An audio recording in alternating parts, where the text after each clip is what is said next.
मैं बहुत बहुत धन्यवाद देता हूं कि मुझे बोलने का अवसर मिला।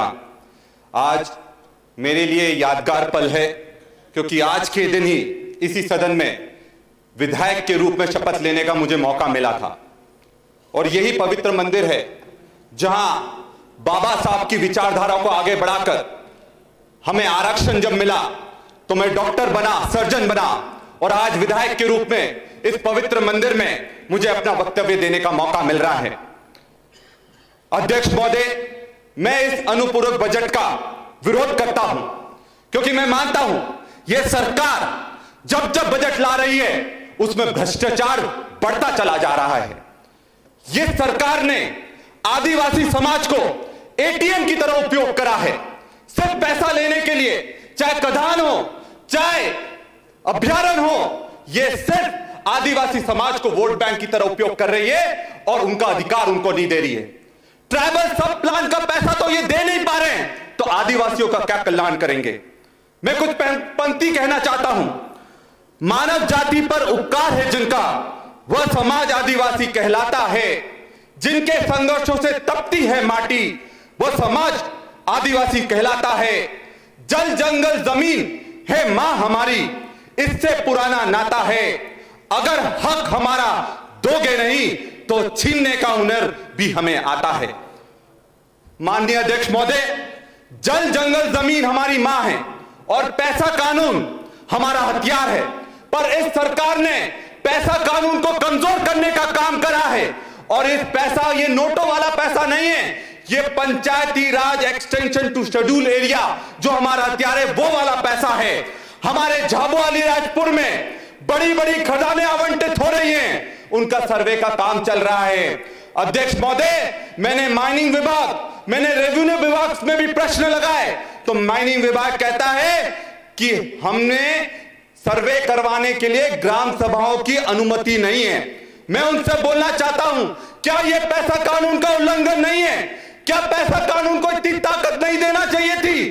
पैसा कानून जब मध्य प्रदेश में लागू हुआ, भूरिया कमेटी के अनुशंसा पर लागू हुआ, तब उसका यह कहना था कि न लोकसभा न विधानसभा, सबसे बड़ी ग्राम सभा, और आज उसी ग्राम सभा की अनुमति नहीं ले रहे हैं। इसमें न्याय होना चाहिए।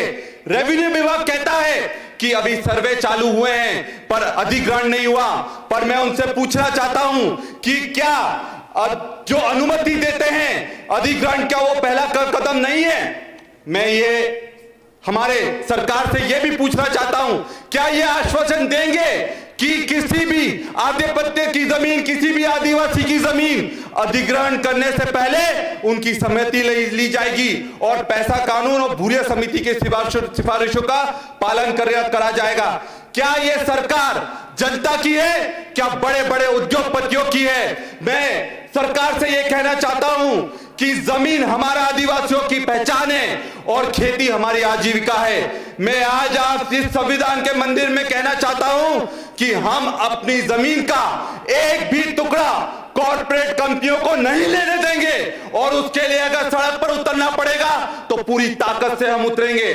इस सरकार को मैं जगाना चाहता हूं कि ये सरकार जब से आई है तब से सिर्फ बेरोजगारी और क्राइम का इशू है।